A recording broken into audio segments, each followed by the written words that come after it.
energy is already here. It's already in your cells. It's already all around you. It's like tuning into a radio frequency ultimately. Which radio station do I want to tune into? Creator, voomp, and I'm there. Maybe that helps you. But you're already connected. It's just your conscious and subconscious mind just have to go, oh yeah, I'm already there. That's it. So work out the quickest way for you, or what the easiest way is. Relax, because sometimes we get overstressed, like we're taking too much time, but actually we're not taking that much time. And the most important thing is that you are connected. So that's what I'd be looking out for. Vanya, what is the biggest belief? What's blocking trust in ourselves completely, please? It's love. I'm being shown it's love. It's the ability for you to receive love, like receive universal love. It's the ability for you to allow yourself to be loved. It's the ability for you to feel stable in love. It's only when you can allow love to be a stable force within you, and a stable force, you connected to the stable force of love in the universe, then you can trust. Then you can trust. Then you're not cracked or fragmented or worried or anything. Then you can align to trust. So Viola, I'd work on receiving love, being stable in love, and trust will follow. Trust will follow. Jordy, the only thing left for me is to fully learning to snap my fingers to make the same example. What do you mean, Jordy? Do you mean like it's manifested kind of example? Done. Oh, you mean to snap your fingers like this? Is that what you mean? Maybe I got your telepathic thought then. Okay. Socrates, cleansing ourselves from all these energies. I do to nest and do a golden bath, but there are times that I feel I hold on to other energies that keep me thin. You need to do belief work. If you're picking up energies, if you're cleansing and it's not clearing, there's a belief inside of you that is creating that reality. Okay. If you're feeling wobbled by other people's energies, there's a belief inside of you creating that energy. You need to do very good deep digging work. Go find someone that can get deep, deep, deep inside of you and shift that, because that should not be presenting itself in your reality. And you could go on forever cleansing and doing lights and mirrors and smoking things out and like whatever to protect yourself, but it's just a belief. So shift that belief and everything else will shift. I already did, but there might be something left. Yeah, it's still there. If you've got that going on, you haven't gone deep enough into the belief. Penny, Vanya, I struggle to interpret. I feel, but when I ask what it means, I don't understand the message. How can I enhance my skills to understand the message? I feel like drawing would be a good thing for you to do, Penny. I also feel like, what else would be good for you? Practice working on your shyness. There's a part of you that's like, and there could be some past life stuff stopping you from speaking. It's like you know it deep down. It's like it just won't come out. So have you got shyness blocks? Do you feel like, maybe practice singing? Singing might be a really good thing to open up that channel, because I feel like once that opens up, the information will start to flow better, because it's like you get the frequency on a deep level, but for some reason you're not able to translate that frequency into words. So again, pairing up with people, practicing. A lot of my ability to translate more has just been talking, to practice, finding the right word to decipher what it is. For example, when I asked for the soul message for societal, I had a strong energy in my head, but I couldn't understand what it meant, the soul message. I think you just needed to let the energy come through. Let the energy come through you. Let the energy come through and open up through you. So maybe you also need to allow the information to flow through you. And if there's any blocks within you stopping that process, have a look at that. Andrew, I find my confidence in certain things wavers, never in theta, but in other things like acting. It's so strong. Do you have any advice for that? Work on your solar plexus. Get your solar plexus super strong. It's like your solar plexus energy switches on and switches off. And I think this is an old teenage pattern. Viola, also, what practices could be done to hear messages? I can see, but sometimes angels want to just feel pressure in my ears. Good question. See, I'm a hearer, so for me that's such a natural sensory, but I'm not a seer, so I don't see. So if someone says go see, I'm like, but I don't see. So I can feel it's like the opposite for you. Feel it, hear it with your heart. You're hearing it with your ears. You need to hear it with your heart. Hear the message in your heart. Remember, gorgeous people, that when you work with the energy of all that is, all your intuitive senses are going to collide in your heart. You're going to hear things, but you're going to hear it with your heart. You'll see things, but you'll hear it with your heart. You'll see it with your heart. I never let information come out of me unless it's lit up my heart. Like it goes chuck, chuck, chuck, chuck, chuck, and it goes into my heart, lights me up, and then it comes out. So making sure that your heart's lighting up with this will help you either hear or feel or see the truth. That will be really, really important. So practice that. Sital, Marjorie's saying she can see, feel. Beautiful. I can feel, see. Sital, how do you distinguish if the ego is talking or creator? Because sometimes I get a message, I'm not sure. Sometimes if it's the ego creator or if it's also just more practicing. More practicing, and come to the You and God's workshop. Really, really important. I just did it, and it helps you to discern the ego, your undercurrent self, your sabotager, and all these other crazy little voices that go on in your head, so that you can bypass them and connect to the creator.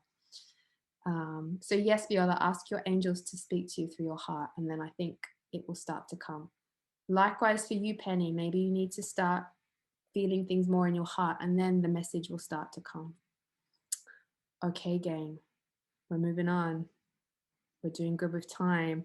Ancestors, we're going to talk about these ancestors. We're going to talk about those people that have died and moved on. So as you know, ancestors belong to the fourth plane of existence, okay? And in the fourth plane of existence, we get ancestors, we also get spirit guides, right? And spirit guides are usually those that have probably had some human life. Andrew's asking how long the workshop is. It was originally supposed to be 2 hours. They've messed up the time, and it's supposed to announce 3 hours. So let's see how everyone goes, because and we'll see how everyone's feeling after I've given you the ancestor exercises, and we did some questions and some downloads, and then we can check in and see where everyone's going. But I need to depart the ancestor knowledge to you. So hang in there. Yeah. Okay. So ancestors, fourth plane of existence. They also, we also have our spirit guides in the fourth plane of existence. And spirit guides, the way I can help you discern them, if you like, is that they're kind of in a human form. Like they've either had some human experience. Like sometimes if someone's doing karate, you get these karate spirit guides coming in, or Tai Chi masters coming in if someone's learning Tai Chi, or any of those things. And they usually come in, these spirit guides, to help you master a particular theme that you're working through, whether it's you're learning martial arts or learning to play an instrument. You can call upon these beautiful spirit guides to help you develop that human skill or master it. You know, you get a lot of shamans, and they get a lot of old shaman, American Indian shamans coming through, because they're coming through to bring forward their information, to bring forward their mastery into you. So you can totally be open to calling in spirit guides to come and help you, do your work, better your work, to advance you to another level. So don't be afraid to call them in. And you can also upgrade your spirit guides, people. You might come to a whole new chapter in your life. You're at a whole new level, and you're feeling like the next level of information is not coming through you the way it needs to. You can totally thank the guides that have been with you and ask for some new ones to come in. You can totally do that, which is quite fun. Okay. Yes, Marjorie, you can share an antidote. Put it into the chat. Absolutely. So the next thing we have is our ancestors. And ancestors are those that are our relatives that passed over. So it could be our mother, our father, our grandparents, our great-grandparents, Aunt Betty, who used to like to sew. It could be a collection of ancestors that, you know, that we have connection and communication with. And, you know, there are a lot of cultures which honor ancestor worshipping, where they will put food out for the ancestors, where they'll go ask the ancestors for blessings to help guide them and things like that. You get it a lot in a lot of Asian cultures, where they're really deeply connected to the ancestors, because they know that there's a bridge between those that lived and those that are passed over, that they're looking after the family, that they're supporting the family, that they're guiding the family. So they hold those ancestors with like little food and rituals, so that they always stay connected with the family and bring good luck and good vibes. Because remember, as soon as we start to go to the fourth plane, we start to get rid of linear time, you know. And so the ancestors have a very different view of life. They can see beyond our everyday linear time. They can feel into things which might be happening. They can help the person, help people move forwards. They can bring guidance. They can also be like a spirit guide to people. I've seen many times with ancestors, they've come and they've actually been guiding this person, you know, which is, or protecting this person, which is really, really beautiful. And so learning to speak with an ancestor can be exciting and interesting. It can also be very healing, because sometimes people die and sometimes words aren't exchanged. Sometimes the I am sorry isn't given. Sometimes the, you know, they never got to say I loved you, or I didn't mean to do that. So sometimes it's very important when people come for readings and healings that an ancestor comes in to finish the contract, finish the unspoken word. Sometimes the ancestor will come in and you channel the message for the ancestor so the client can hear those words so that they can move on. So I'll give you a few examples of some ancestor healings, ancestor experiences, and then I'll get you guys to have a practice on one of my ancestors, and then I'm going to get you guys to pair up and practice on each other. Okay, so you're going to get lots of practice in tonight around talking and chatting to their ancestors. So I had, oh my God, so many stories. I had one lady come to see me, and she watched, I don't know if anyone's aware of the Taj bombings. Okay, so the Taj bombings are in India, in Mumbai, where some terrorists came into a hotel and killed everyone, basically. And she witnessed her husband and her family's husband die in front of her, be killed in front of her. She came for a healing, and the dead husband appeared. No, I didn't expect him to appear, but he appeared. And he said for me to tell her that he loved her and that he would be with her until she found love again.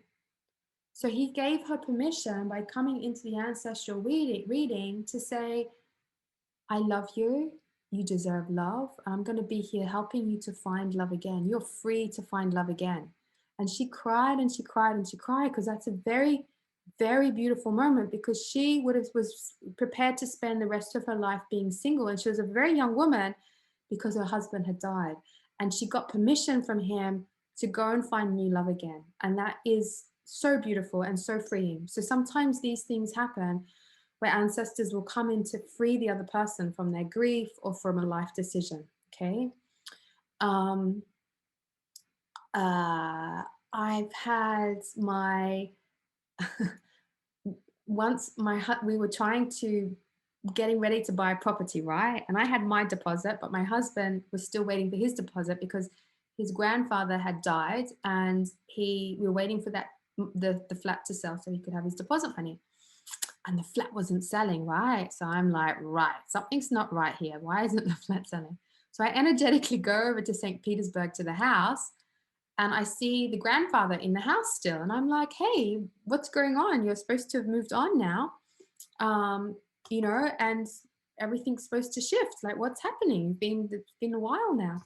And he said to me, I've got nowhere to go. Nobody wants me. He was like an ancestor that felt lost, you know, because he didn't know where to go. He felt a bit, because there's some family history where he felt a bit rejected from people and blah, blah, blah, blah. Anyway, it's a whole other story. But he felt like he had nowhere to go. I said, you can come and live with us. So of course, I know before we do anything, we always send everything up to the light, right? So I'm like, you got to go up to the light first. And then I know if it's meant to be creative, we'll make a new arrangement. Or if it's not meant to be creative, we'll just take it off in the light and off we go. Okay. So I said, you got to go to the light first, and then you can come live with me if everything's all right up there.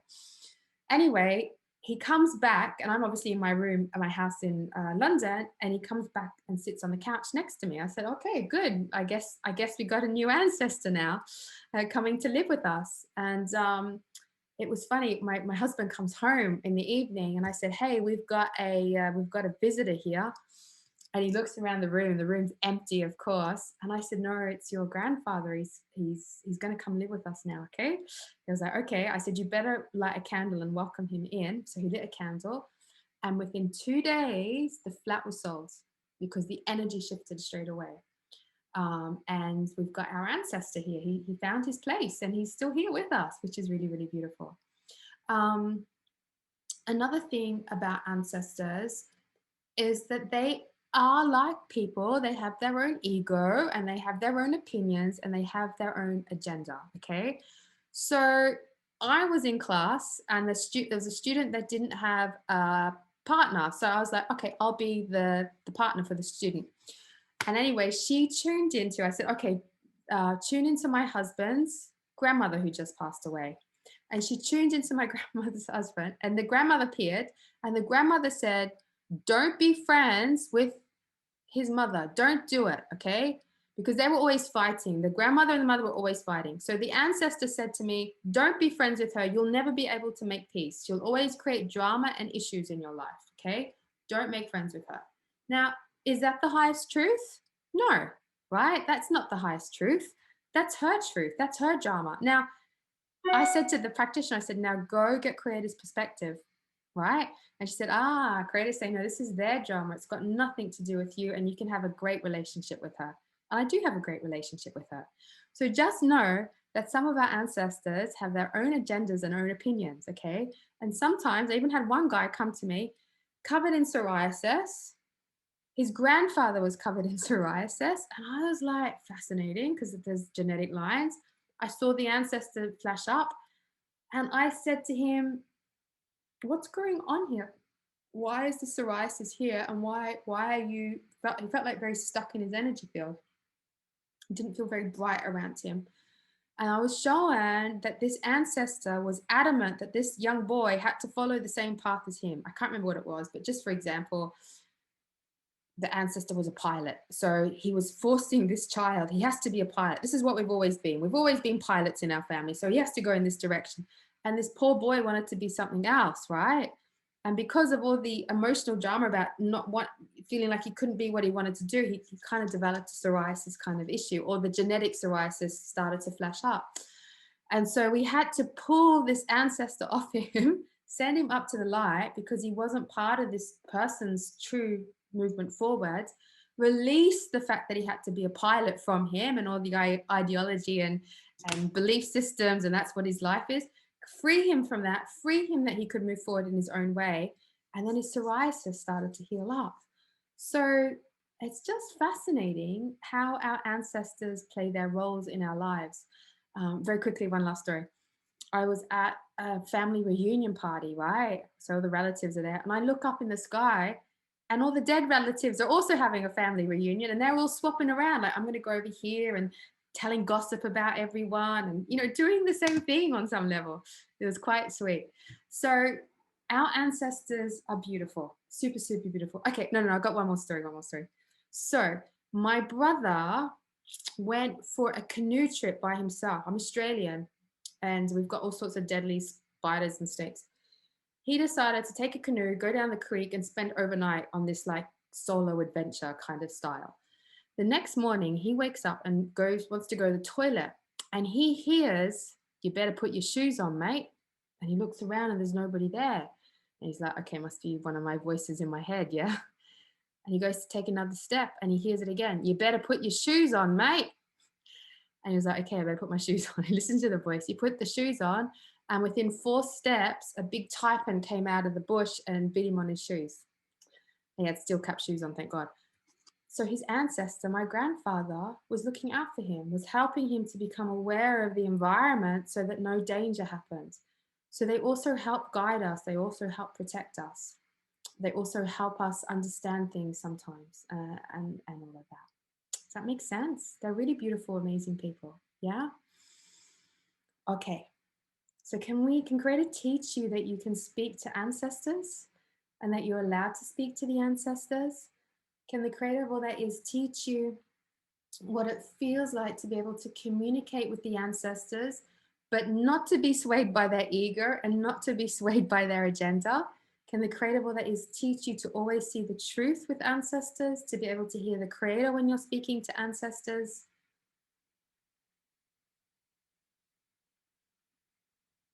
And can Creator teach you that you're allowed to upgrade your spirit guides,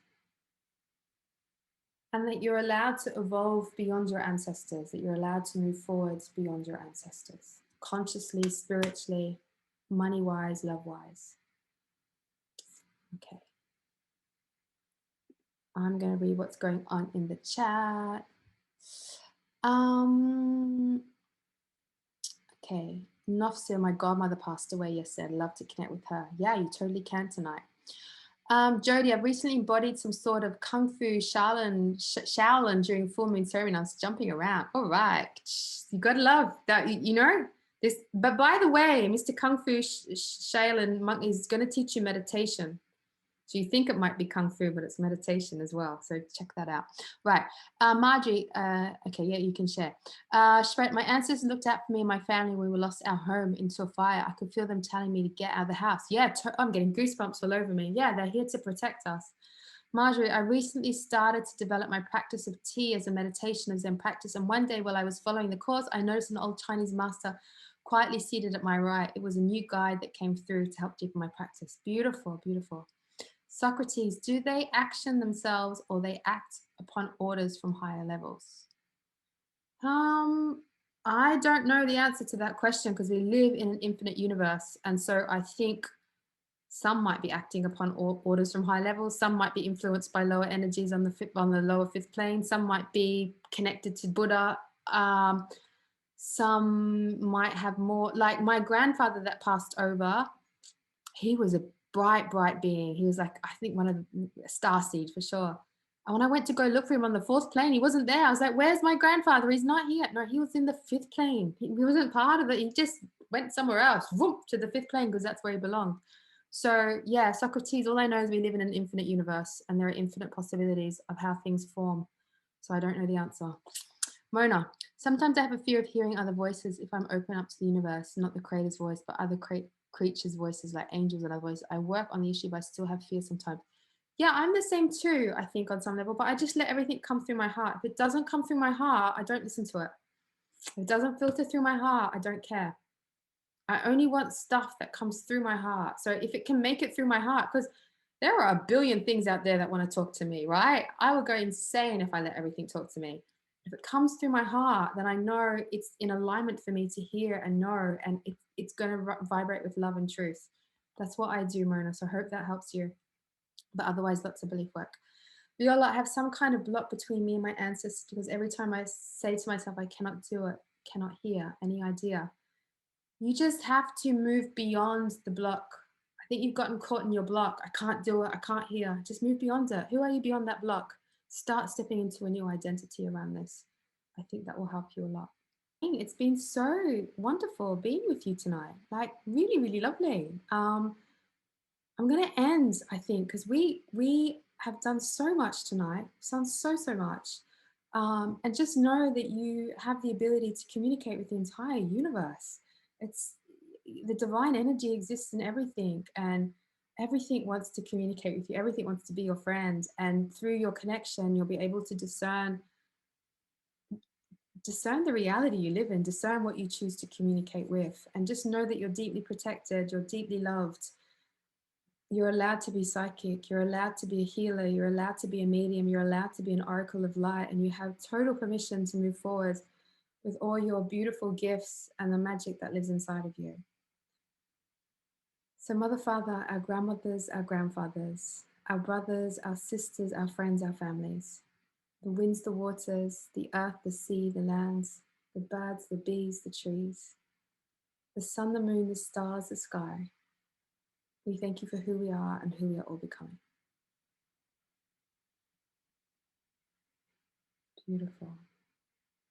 And yeah, just sending you so much love, and just know that there is so much available for you. You're always so supported through your journey, whether it is with practice groups, whether it is with energy clearings. I do a Wednesday night energy clearing if you guys want to come hang out with me on Facebook. Whether it's through free online courses, I've got